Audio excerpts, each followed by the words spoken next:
Ya, masih Anda menyaksikan Apa Kabar Indonesia Siang, dan hari ini pemirsa saya berada di Balai Pemuda Surabaya masih membahas seputar Prabowo Subianto. Apakah masih layak menjadi capres di Pilpres 2024? Saya sudah bersama dengan Pak Budi, warga Surabaya, untuk bertanya terkait Prabowo Subianto. Gimana pendapat Pak Budi terkait Prabowo Subianto? Apakah cocok jadi capres atau cawapres, Pak? Untuk capres dan cawapres tentu kita harus melihat rekam jejak dan elektabilitasnya bagaimana.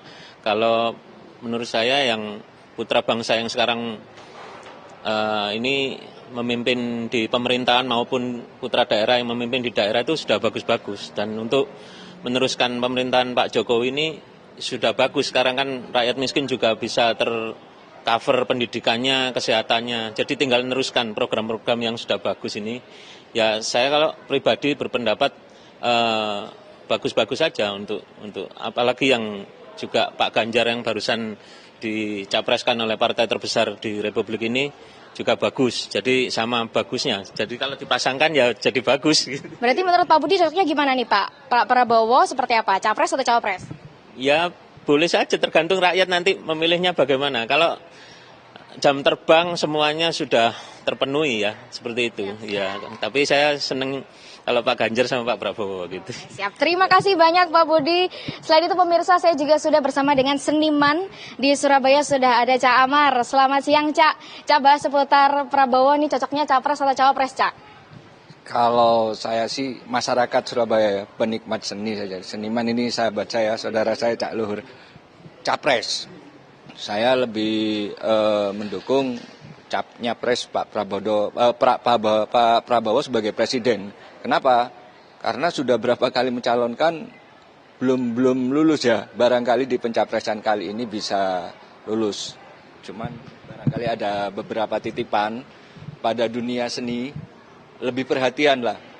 Karena presiden memimpin beberapa provinsi, beberapa kota, terutama kami yang ada di Surabaya, barangkali lebih ada perhatian. Karena selama ini presiden hanya memikirkan yang gede-gede aja, untuk ini, untuk itu.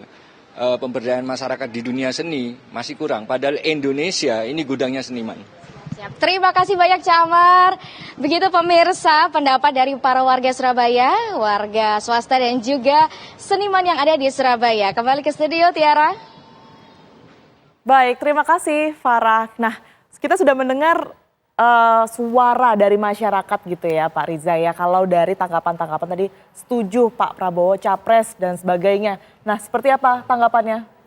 Ya tentu saya ikut bersyukur dan senang ya, respon publik masyarakat sangat baik pada Pak Prabowo, dan hampir semua, bukan hampir tadi, semuanya bahkan mendukung Pak Prabowo sebagai capres ya.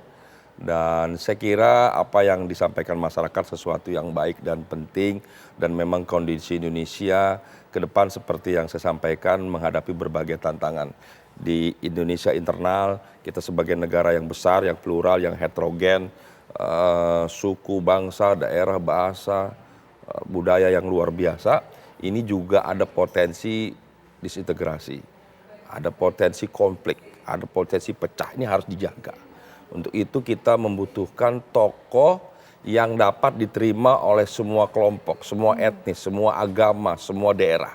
Siapa itu? Ya Pak Prabowo. Punya potensi konflik pecah, siapa yang punya potensi, kemampuan, kompetensi untuk menjaga persatuan kesatuan? Ya Pak Prabowo. Itu di internal ya. Kemudian juga tidak hanya diakomodir, mempersatukan, tapi yang bisa mendrive ya, mengarahkan, mengendalikan ya, mensinergikan, yaitu Pak Prabowo. Menghadapi tantangan luar seperti saya sampaikan, di samping tadi kesehatan, pangan, energi, tetapi juga potensi perang dunia ketiga. Siapa yang mampu menegakkan, menjaga Indonesia di dunia internasional, geopolitik, geostrategi? Ya Pak Prabowo. Jadi hari ini menurut saya ke depan kita membutuhkan tokoh bangsa, pemimpin bangsa yang memiliki kemampuan yang bukan pas-pasan, apalagi dipoles-poles, apalagi dipaksa-paksa. Kita butuh pemimpin yang bibit, bebet, bobotnya teruji. Kemudian kita membutuhkan pemimpin yang cerdas, yang IQ-nya jelas di atas rata-rata. Pengetahuannya luar biasa. Pak Prabowo hobinya baca, wawasan. Kalau kita ngobrol dengan beliau 1 jam, 2 jam, 5 jam, semakin senang, semakin bersyukur, semakin bangga, semakin kagum. Karena semakin keluar ilmunya, wawasannya semakin kelihatan. Kita butuh pemimpin yang seperti ini. Yang bisa berhadapan dengan pemimpin, dengan Putin, dengan Joe Biden, Amerika, dengan Xi Jinping, dengan semua.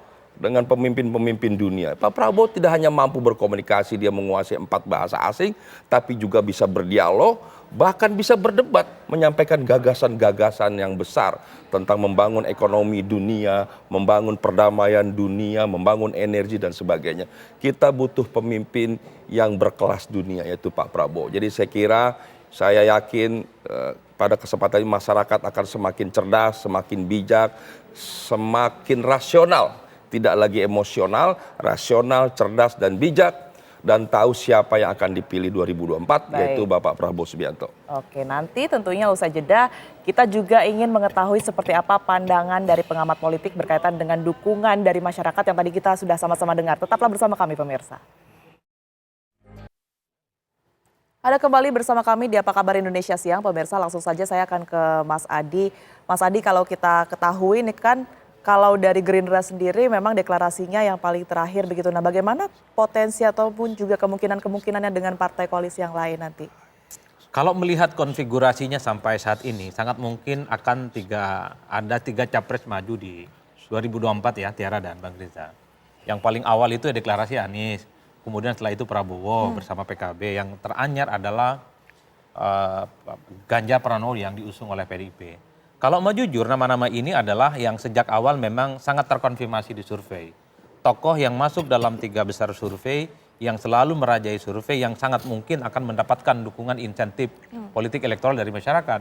Jadi kalau kita tanya kepada masyarakat di antara 4 orang itu, pasti salah satu di antara mereka itu menyebut 3 nama itu.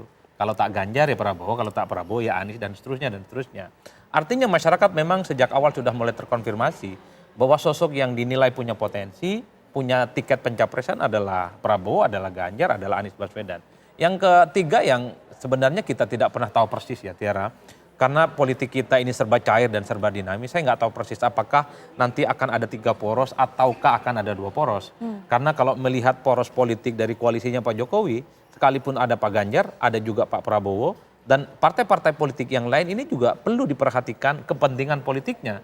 Jangan-jangan nanti mereka ini menyatu, mengusung nama capres dan cawapres yang sangat mungkin mewakili kubu pemerintah dan hanya muncul 1 poros. Tidak seperti yang kita bayangkan sekarang ada 2 poros. Karena itu, bicara tentang siapa yang berhak untuk menjadi pengantin, daftar ke PU sebagai kandidat capres, tentu ini domain elit, domainnya Prabowo, domainnya Megawati, domainnya Erlangga, dan saya kira partai politik menengah ke bawah ini kan ikut saja sebenarnya kemana arah mata angin itu berlabuh. Karenanya bagi kita yang melihat dari jauh, ke depan ini pertemuan-pertemuan politik akan cukup dinamis. Tapi kalau dilihat secara umum rata-rata kecenderungan politiknya, 6 partai politik di sekitaran Jokowi ini adalah partai politik yang sekaligus punya kepentingan politik berbeda, masih bisa diajak bicara satu sama yang lain. Sekalipun ada Prabowo, ada Ganjar, Pak Erlangga, tapi mereka ini intens melakukan pertemuan politik. Yang agak hebat itu adalah ketika ke-6 partai ini sama sekali tidak ada gestur untuk nyebrang ataupun mau berkoalisi dengan poros perubahan. Kan ini yang kemudian saya sebut bahwa siapapun nantinya yang diusung di poros kubu Jokowi ini adalah bagaimana mengamankan kepentingan politik Jokowi. Mau Prabowo maju, Pak Erlangga maju, rasa-rasanya selama tidak nyebrang berkoalisi dengan Anies, tidak berkoalisi dengan poros perubahan, kok rasa-rasanya dunia ini tidak akan terjadi huru-hara. Tapi berbicara mengenai politik memang segala kemungkinan mungkin aja ya Mas Adi ya. Sangat mungkin, yang tidak mungkin dalam politik itu hanya menghidupkan orang yang sudah meninggal. Itu dia. Baik, terima kasih banyak atas waktu dan juga penjelasannya, analisanya Mas Adi Prayitno dan juga Pak Riza Patria sudah berkenan hadir di Apa Kabar Indonesia Siang. Dan sekaligus menutup Apa Kabar Indonesia Siang hari ini, pemirsa, saya Vena Kintan. Dan saya Tiara Hara pamit undur diri. Terima kasih. Sampai jumpa.